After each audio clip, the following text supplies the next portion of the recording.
Sumérgete en la noticia desde un nuevo ángulo, audaz, agudo, maduro y dinámico en la mesa de análisis, presentada por Mochomos. Disfruta de una increíble gastronomía con un excelente servicio. Restaurante Mochomos en Culiacán. Los mejores cortes y mariscos en una sofisticada versión sonorense. Prueba el salmón alcaparrado, pulpo bañado o un exquisito ribeye y más. Restaurante Mochomos. Enrique Sánchez Alonso 2372 Norte en Culiacán. Reserva al 6671-466622.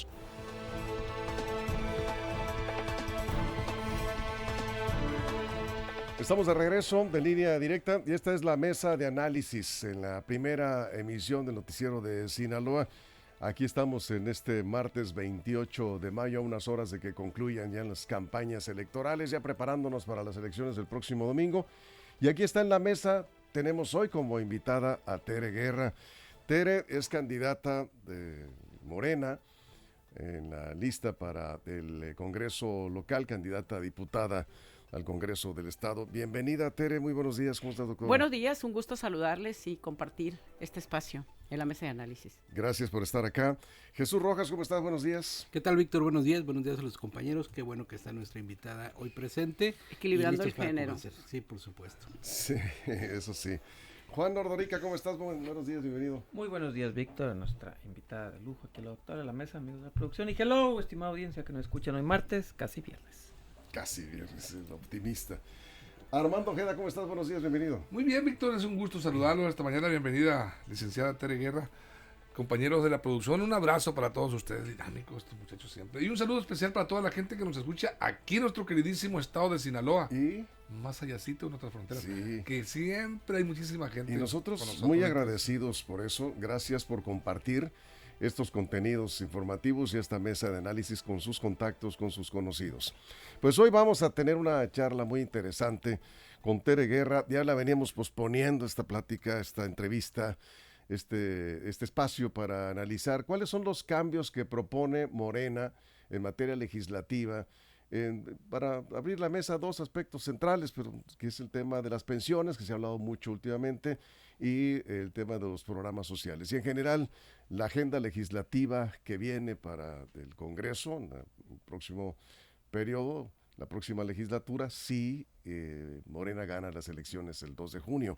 Abriendo la mesa, Tere, ¿cuáles serían los temas centrales? Yo venía programas sociales y pensiones por hablar de temas de interés general. Sí, solamente que cuando hablamos de tema pensionario, hablemos de que mucha de la materia es legislación federal. Así es. Estamos hablando que México tiene dos grandes pilares en materia pensionaria, que va a ser la ley del Seguro Social, que se aprueba en diciembre del 42, entra en vigor en enero del 43, 1943, y la ley del ISSSTE, que va precisamente a entrar en vigor en 1960. Estos son los dos grandes pilares, y hay que recordar que estas dos leyes van a tener pues reformas estructurales de fondo. Hubo varias reformas a la ley del Seguro Social, pero creo que la mayoría de la gente recuerda y que se empieza a hablar de la vieja ley y la nueva ley, es la que se va a aprobar en 1995, pero va a entrar en vigor en julio del 97, que fue la que va a dar apertura a lo que son las AFORES, las administradoras privadas de los fondos pensionarios, y la reforma que se va a aprobar para la ley del ISSSTE en 2007, que también hace de alguna manera el mismo modelo, el modelo de administraciones privadas, y genera lo que son las cuentas individuales. Esto es normativa federal.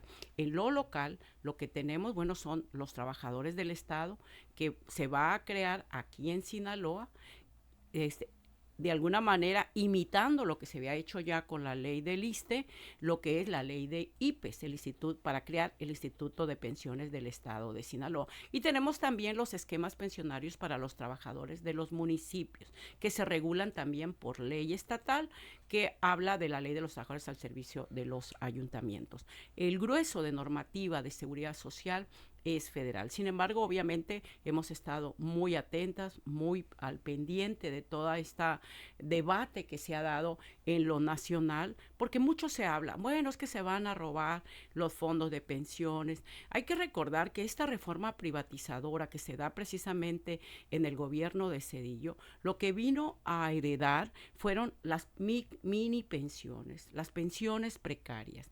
Muchas personas, y digo porque en muchos momentos estuve estuve en estos micrófonos y siempre preguntaban, oiga, ¿cómo le hago para entrar a la modalidad 40? Hablando de la ley que es de las personas que estaban acogidas a la ley anterior, la ley que estaba vigente antes de julio del 97, siempre buscando cómo capitalizar su pensión, porque está visto que sí, se apuesta a cuentas individuales en un país donde el salario tampoco crecía, y ahí entro también a hablar de la política social que ha tenido Morena, donde un salario mínimo que se recibe en 2018 de 88 pesos se pasa a 248 pesos. Se puede cuestionar muchas cosas, pero ahí están estos temas, bueno, y estamos abiertas precisamente a abrir este diálogo. Y Perfecto. análisis. Vamos contigo, Jesús. Bueno, en unos días más va a ser la elección y usted seguramente terminará como diputada local en la bancada del Movimiento de Regeneración Nacional, porque encabeza la lista plurinominal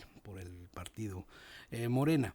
La pregunta es, los ciudadanos van a elegir y van a dejar en su justa dimensión la Cámara, ¿no? Como los ciudadanos quieran.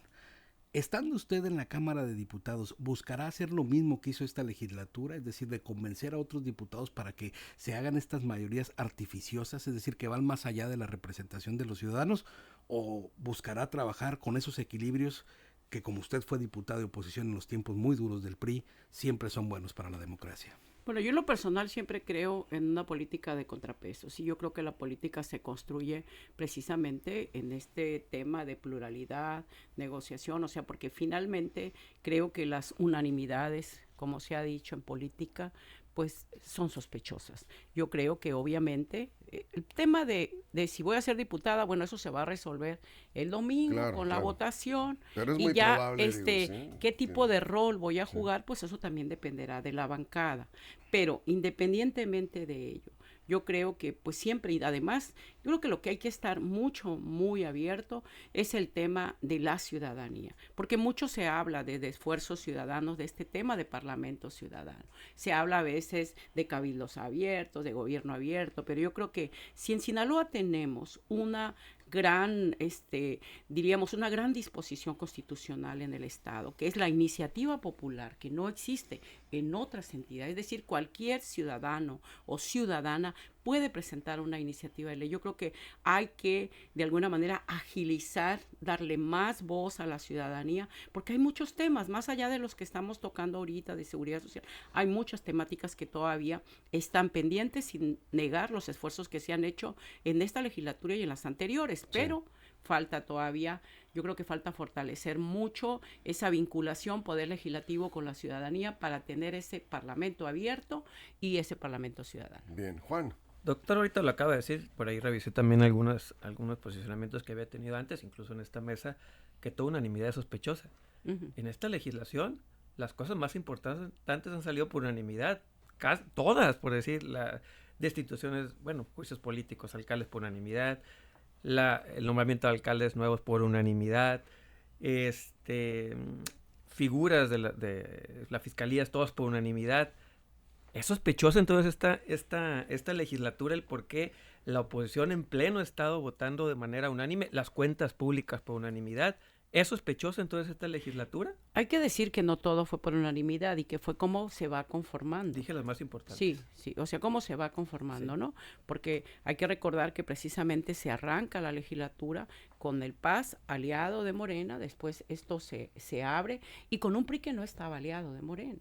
Yo creo que el tema aquí también es cómo frente a ciertas iniciativas puede ser capaz de construir consensos con todo y que pues finalmente los diferendos se mantienen. En un mismo partido se mantienen las diferencias. Porque no vamos a decir, y yo creo que tú que eres experto en este tema del análisis de la política, sabes que aún en los partidos, aunque sea una misma marca, adentro hay diferentes expresiones. Entonces, una cosa es que en los congresos a veces se pueden poner de acuerdo, se pueden poner de acuerdo todas las fuerzas políticas, pero escuchándolas seguramente, y eso es que lo que hay que poner siempre por delante es cómo escuchas a las diferentes fuerzas, cómo les das cabida, porque lo que se hace es construir. A lo mejor incluso si las iniciativas se presentaron de una manera, se hicieron ajustes, bueno, entonces pudiste sumar más fuerzas. Y en cuentas públicas, yo creo que ahí en cuentas públicas todavía hay protocolos que hay mucho que mejorar, creo que es una parte esencial del poder legislativo donde mucho se ha planteado cómo fortalecer el tema de transparencia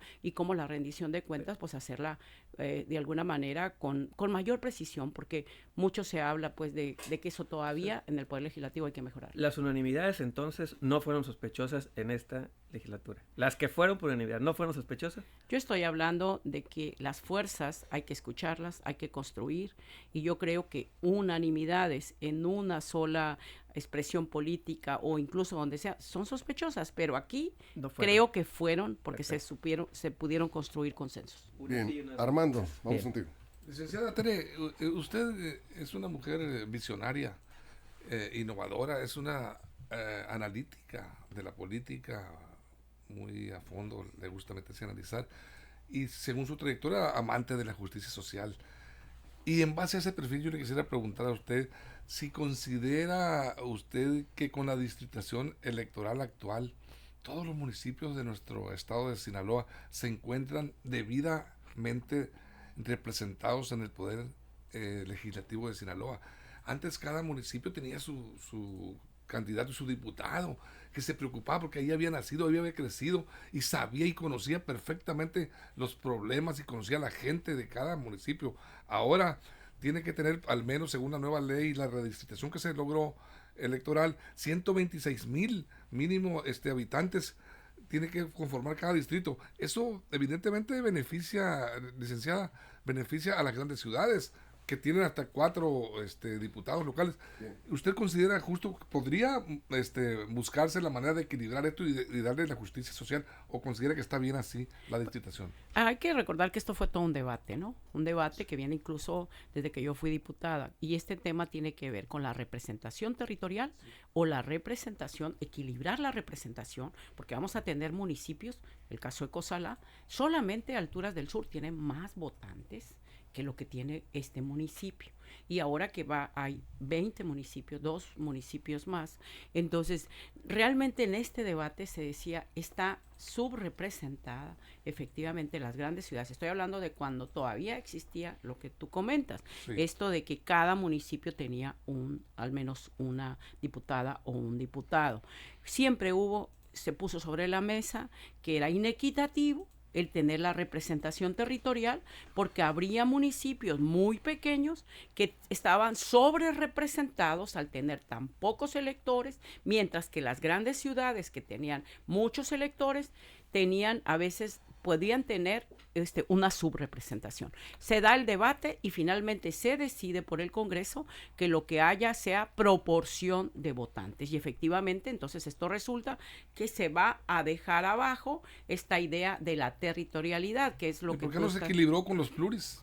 ¿Podría equilibrarse con los plurinominales? Yo creo que el tema de los plurinominales, de cómo va a quedar la representación, va a estar sobre la mesa, porque lo han planteado los diferentes partidos, lo ha planteado Claudia Sheinbaum, de cómo va a ser la integración de plurinominales, y a lo mejor en ese análisis habría que verlo. Está planteando, por cierto, Claudia Sheinbaum, la eliminación de los pluris, lo dijo en el último debate, no dio muchos detalles, pero es una propuesta que tiene, digamos, simpatía en el electorado. La gente considera que deben de ser menos legisladores en la Cámara de Diputados, en la Cámara Federal. ¿Cuál es su postura al respecto? ¿Eliminar las pluris? Mira, yo soy partidaria de la representación de las minorías.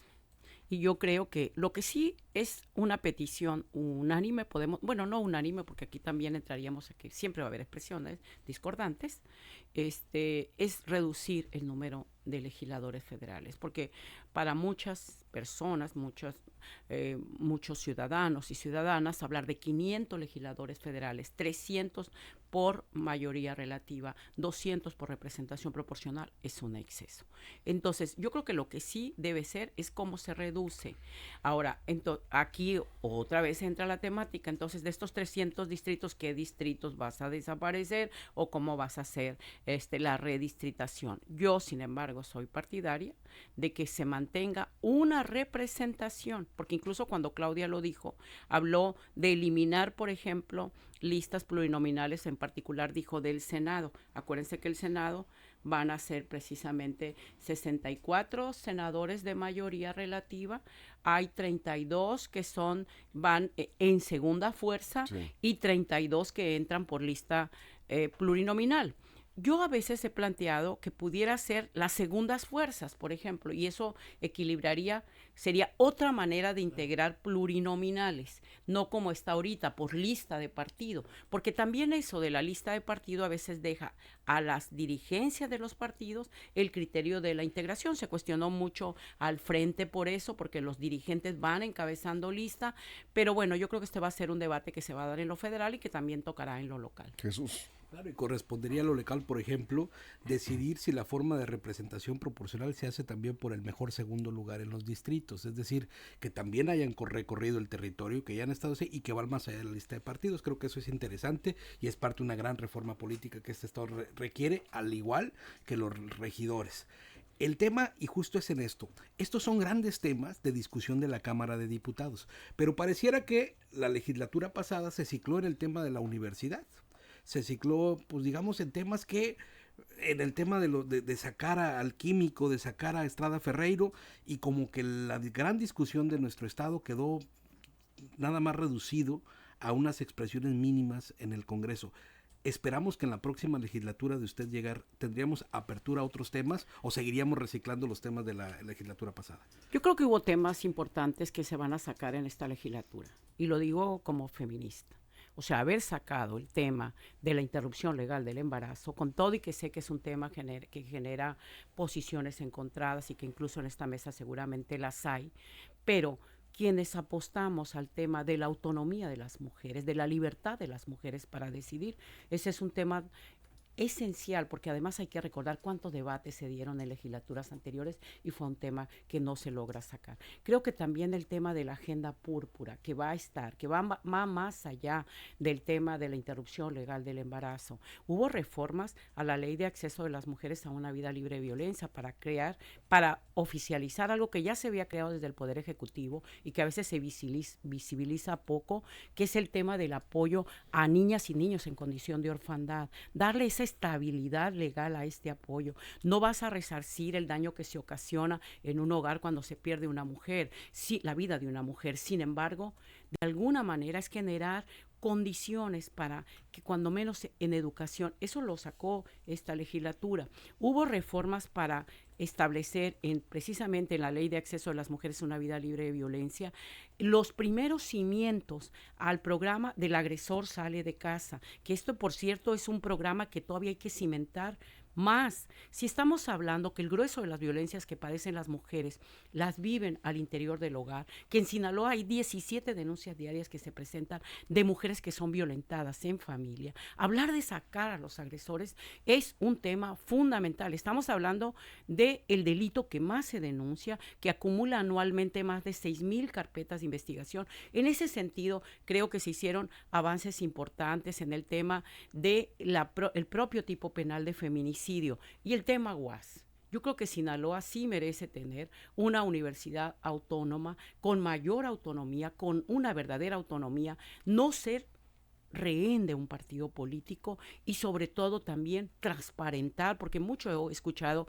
ese debate, que si la universidad debe o no ser auditada, que si los recursos que captan vía de cuotas escolares, vía de exámenes extraordinarios, se deben transparentar o no. Entonces, ese debate de la UAS fue y sigue siendo una tarea pendiente que va a ser para la otra legislatura, pero yo creo que cada legislatura es también renovación de personas y seguramente de ideas y de iniciativas de ley. Bien, vamos a una pausa en radio. Y nos quedamos en redes sociales, estamos en la mesa de análisis con Tere Guerra, estamos analizando, preguntándole sobre los temas que vienen para la próxima legislatura. Muy probablemente sea diputada local, va en la lista número 1, en la lista pluri de Morena para la próxima legislatura del Congreso del Estado. Y bueno, pues obviamente depende de la decisión de los ciudadanos en las urnas el próximo domingo, pero estamos hablando muy probablemente con la próxima presidenta de la Junta Directiva, en este caso de la Junta de Coordinación Política del Congreso del Estado, muy probablemente. Sí. Pues eso va a depender. Sí, primero, digo yo, primero lo primero, ¿no? Sí, claro. Primero comprar la vaca. Entonces, pero por eso digo, muy probablemente, sí. Por algo va a depender también de la voluntad del grupo parlamentario, porque yo creo que eso... Bueno, ya sabemos de quién depende, ¿no? Usted y yo. Y todos aquí. Yo creo que... El jefe político de Morena, Sinaloa. Bueno, yo creo que yo de verdad pongo sobre la mesa lo que he construido como mujer en mi trayectoria de lucha social. Eso está fuera de discusión. Exacto, Sí. entonces, Pero finalmente... la realidad de la política cotidiana, de la vida real, ahí está. La realidad de la política es que también creo que parte de lo que he construido es esa capacidad de generar acuerdos, y pues eso va a haber, porque yo entiendo que al interior de Morena también hay otras y claro. otros aspirantes. Sí, claro. Y si se trata de, seguramente haya personas que tienen ciertas fortalezas, ciertos liderazgos, y lo van a poner sobre la mesa. ¿No quiere entonces o qué? No, sí quiero, bueno. pero va a depender. Se me hace a veces darlo por sentado. No, claro. Yo estoy diciendo muy probablemente, porque si no estuviera en la lista como número 1. Sí.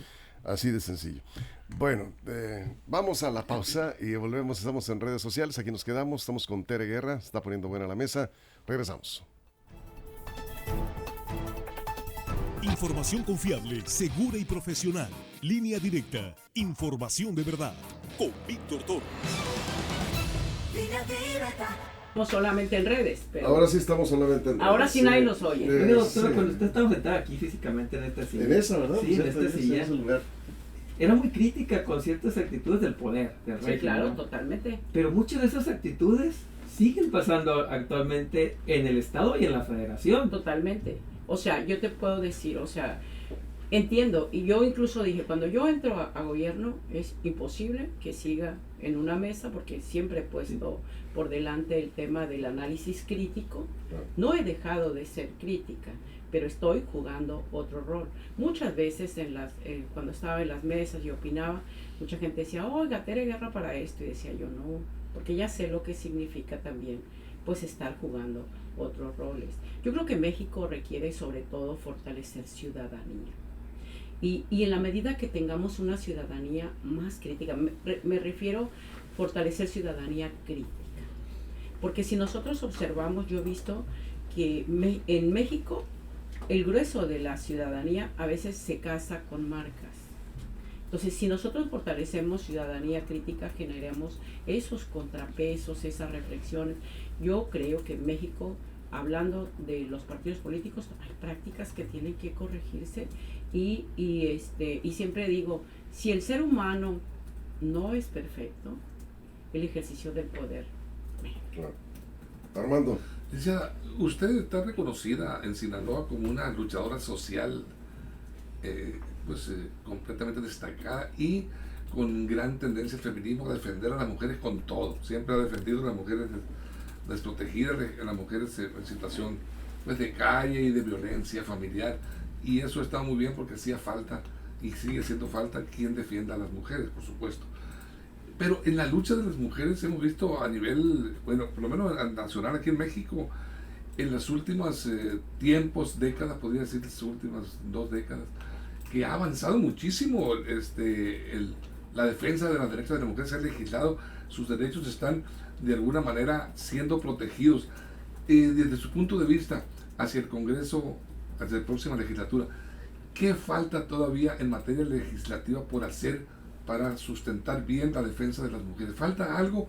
Porque yo veo que están los derechos ahorita bien protegidos, sigue avanzando, pero ¿qué es el punto esencial que usted le daría en materia legislativa a la defensa del derecho de las mujeres? Faltan varias cosas.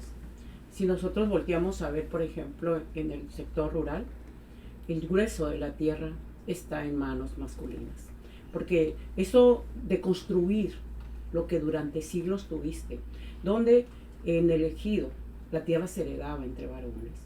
Entonces, eso no lo vas a deconstruir en una década. Todavía falta mucho fortalecer liderazgos en núcleos agrarios, en comunidades rurales. Pero no solamente eso podría ser, volteamos a ver a lo que son comunidades más pequeñas, volteamos a ver la gran empresa. La gran empresa de México, que está medida, cuáles son las 500 grandes empresas del país, solamente el 7% de los liderazgos de estas 500 grandes empresas están mujeres al frente. Entonces hemos avanzado mucho en el empoderamiento de las mujeres en el ámbito político, pero no hemos avanzado en otros renglones. Pero lo más grave y que no hemos logrado todavía deconstruir es el machismo. Porque mucho de lo que vivimos en los hogares tiene que ver con ese control machista que se trata de ejercer cuando la mujer trabaja y realiza doble jornada y la mujer empieza a querer también jugar otro rol en la familia. Vas a encontrar un hombre que se opone a ese liderazgo, a ese empoderamiento. Entonces, sí, tenemos más leyes, pero todavía de construir un machismo que trae desde siglos no se logra, a veces ni siquiera por normativa, es también un cambio cultural. Bien, estamos por regresar precisamente del corte del radio. Ahí vamos. Víctor Torres.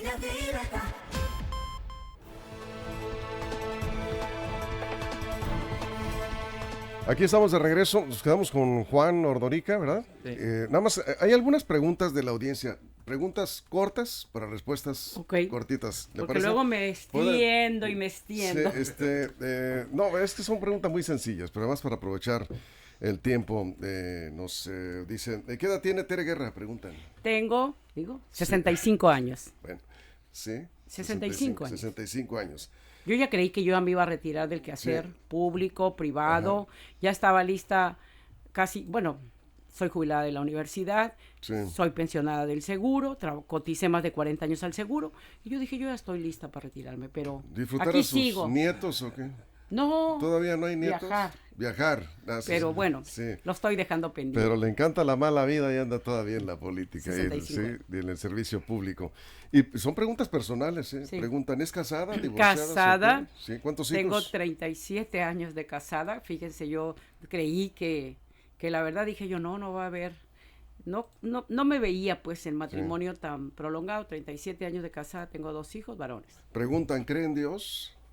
No soy creyente. ¿No es creyente? No, vengo de una familia católica. Ajá. Mi madre todos los días no solamente reza el rosario, ve la misa y siempre la acompaño los domingos cuando me toca ir con ella. ¿Y qué pasó? Entonces crecí. Yo fui tan rebelde que mi mamá no tenía para que yo hiciera la primera comunión. ¿No? No se me quitó. No, ¿le preguntas todavía? Pero mi mamá no tenía para que yo hiciera la primera comunión. Sí. Entonces, cuando ya quiso que la hiciera a los 15 años, yo le dije no. Yo me empecé a preguntar de dónde venía el mundo, cómo era, y yo me fui alejando de la religión, a pesar de que estoy en una familia católica, rodeada con mis hermanas que son muy católicas, pero la rebelde e irreverente de Tere Guerra es otra historia en lo religioso. Eso es. Bueno, son algunas preguntas muy personales. Sí. Están en su derecho de contestar o no, ¿verdad? Juan. En México todos somos católicos aunque no seamos creyentes, ¿no? Porque vamos a bautizos 15 años. Tenemos... Sí. Entonces todos somos católicos aunque no seamos creyentes. ¿Tú tampoco crees en Dios? No, yo sí creo en Dios. No incluso me gusta la Iglesia Católica. No creo en los dogmas, que es muy diferente, ¿no? Admiro la Iglesia Católica, tiene 2000 años ahí. Y sigue y ha pasado imperios y no la han tumbado. Pero bueno, es otro tema. Es otro tema. Sí. Yo creo en mi Dios bajo mis condiciones. Pero bueno, la pregunta es muy sencilla. Doctora, cuando hablan la doctora Claudia Sheinbaum de reducir las plurinominales, el propio presidente López Obrador de hacerlo, de llevarlo a los congresos locales también, ¿no es algo medio hipócrita? Porque aquí en Sinaloa ya se hizo y fue la propia legislatura de Morena quien lo echó para atrás. O sea, aquí en Sinaloa, con Quirino Ordaz, una legislación autorizó quitar plurinominales, reducir incluso el número de diputados, y llega la legislación de Morena y dice, no, regresemos a los 40. ¿No es medio hipócrita proponer, y cuando realmente tuvieron la oportunidad, ya existía la ley, ya estaba, llega Morena y dice, no, vámonos para atrás? Bueno, yo creo que este ha sido un debate que viene de más atrás, antes de que Morena fuera mayoría. Y quiero decir que hoy el debate viene desde lo nacional. Aquí la reforma se va a hacer en el Estado sin que en lo nacional existiera la reforma para reducir plurinominales. Pero ya se había y dicho. Hubo, sí lo recuerdo. Sí. Y no había necesariamente todos los consensos, a pesar de que se tuvo esa votación a favor. Yo creo que requiere más debate para ver si mantienes los plurinominales, cómo los mantienes, porque no es nada más quitar número, sino mejorar la representación de minorías. Bien. Y ahí es donde está el debate y que debe darse tanto en lo local como en lo federal. Yo creo que una vez que empiece el debate federal, va a darse aquí también. Vámonos rápido, Armando. Rápido, perdón. A ver. Sí, licenciada, indudablemente usted lo comentaba en el segmento anterior, usted va a ser probablemente, como bien lo dice Víctor, pero casi seguro la nueva presidenta de la Junta de Coordinación Política de la nueva legislatura. Tradicionalmente, ya se hizo tradición, las legislaturas van heredando una serie de leyes y van abultando los pendientes legislativos en el Congreso. La alacena legislativa está llena, ya no se puede cerrar las ¿Cuál puertas. es la pregunta? Porque se va el tiempo. Yo le preguntaría si ya estudió, ya analizó usted y si la carga legislativa que van a heredar ustedes como nuevos integrantes del Congreso, y si se puede vaciar esa alacena, limpiar y dejarla vacía, es decir, vamos a seguir impulsando estas viejas iniciativas que hay pendientes, porque se van acumulando. Bien. Por normativa sí se puede de alguna manera depurar, porque acuérdense que está establecido en la ley orgánica, cuando entra otra legislatura tendrían que ratificarse iniciativas. Entonces, si no se ratifican, se hace como una depuración. Pero creo que habrá que revisar la esencia de las iniciativas y ver cuáles vale la pena retomar y sobre todo convocar a quienes la hayan presentado. Yo creo que sí se puede vaciar, se puede agilizar, se puede mejorar la normativa del funcionamiento del Congreso, pero bueno, eso lo veremos ya cuando estemos por ahí. Eso es, y que los ciudadanos decidan el el domingo. Con su voto, ¿verdad? Ya el domingo. Jesús. Se fue usted del gabinete y quedó un espacio importante, vacante, bueno, que ahorita cubría una persona, no sé si ya está nombrada como tal. Los esfuerzos en el tema de las mujeres, en la persecución de los delitos, de los que delinquen contra ellas, vemos que ha habido un avance, ¿no? Si vemos que hay un feminicidio, tanto Fiscalía como la Secretaría de las Mujeres abordan a la familia para poder atender lo mismo también en casos de violencia, que me consta atiende la Secretaría de las Mujeres por múltiples, en eso ha habido un avance grande. Usted sale, se va a la legislatura, ¿qué queda ahí? ¿Quién se queda? ¿Cómo pueden continuar con esos trabajos? Porque entiendo que no es de instituciones, no de personas, ¿no? Sí, todavía hay que fortalecer la perspectiva de género en el Poder Judicial, es algo pendiente. Yo creo que hay muchos juicios que requieren de esta perspectiva de género. Una misma persona, una mujer, por ejemplo, demanda a veces el divorcio porque es violentada, demanda la custodia de los menores, demanda la pensión alimenticia y a veces no hay la agilidad suficiente y demanda la violencia. Entonces yo creo perfeccionar además los procedimientos. Hay entidades que han sumado todos los procesos en una misma, en un mismo momento, en un mismo tiempo. Creo que fortalecer también lo que es la Fiscalía Especializada de Violencia contra Mujeres, y sí hubo avances significativos, incluso en números. Siempre habrá que seguir haciendo esfuerzos para que no haya ningún feminicidio. Pero hablar de que en 2023 fueron 36 víctimas fatales, hablar que en 2022 fueron 34, cuando en el histórico lo más bajo que se había tenido eran 40, lo más bajo, pero hubo años que 110, entonces, y que además hubo más, precisamente, más sanciones, más detenciones, pero todavía falta, hay que seguir fortaleciendo esto. Nos quedaron varias preguntas de la audiencia. Son las que me gustan porque la gente pues de pronto pregunta cosas que aquí no percibimos, ¿no? Por ejemplo, la última y nos vamos esta. ¿Sí? Nadie nos oye. Esta es una muy buena pregunta para Tere Guerra. Puede tomar aire o café antes de contestar. No, adelante. ¿No? Sí, así es como va. Sí. ¿Qué opina de la frase o dicho que no es lo mismo ser borracho que cantinero? Y pregunta esta persona, ¿sigue percibiendo que hay corrupción en México o ya no desde su nueva posición? Yo creo que sigue habiendo corrupción. México trae la corrupción desde que incluso se establece la colonia. Erradicar la corrupción implica erradicarla también abajo. Prácticas que a veces como ciudadanía tenemos. En la vida he dado una mordida, por ejemplo. Pero ¿cuánta gente no prefiere mejor darle un billete a un agente de tránsito? La corrupción no la vas a desestructurar o no la vas a erradicar en 6 años. Esto es un esfuerzo todavía más prolongado, pero sí puedes tener mecanismos para reducirla, sancionarla realmente, y esto todavía hay que seguir trabajando en ello. Pero yo les quiero decir, y digo porque eso no es lo mismo ser borracho que cantinero. Yo adentro sigo siendo una mujer crítica. Y soy una mujer que tiene entereza y puede ver con la frente en alto. ¿Se avanzó, licenciada, algo en el combate a la corrupción? Yo creo que se avanzó mucho, sobre todo en quitar privilegios y canonjías. Ay, no nos olvidemos, estaban las megapensiones de los presidentes, estaban los salarios excesivos, siguen siendo altos en la clase política, pero se ha reducido. Bien. Pero hay avances, pero todavía no suficientes. Hay más contratos por licitación directa ahora que en el pasado. Sí. Eso no es un avance. Yo digo que hay avances porque incluso antes ni siquiera eso te podías enterar, no había ni siquiera transparencia. Claro que sí, No lo ha habido, o sea, la transparencia viene de 20 años para acá y todavía hay mucho que perfeccionar en eso para no tener cláusulas de reservas que siempre han existido desde atrás. Bien, Sí hay pues, avances. con esto nos vamos. Tere, muchísimas gracias por estar aquí. Buenos días y un gusto estar aquí. Yo pensé que venía a hablar de feminismo, pero hablamos de todo y abierta siempre al análisis. Aquí con la intención de que está abierta la puerta siempre. Muchísimas gracias. Y muy claro los temas Hay muchos temas en la mesa pendientes. Ya tendremos oportunidad de volver a platicar. Gracias, Tere. Gracias, Jesús. Gracias. Buen día. Juan, gracias, hermano. Gracias, Rick. Gracias a toda la producción, todo el estado y gracias a usted por su compañía. Pásela bien.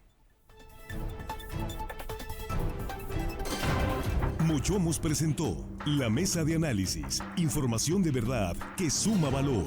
Conéctate en el sistema informativo más fuerte del noroeste de México. Mantente informado. Recuerda darle like a esta noticia, suscribirte a Línea Directa y activar la campanita para recibir la información al momento en tus dispositivos.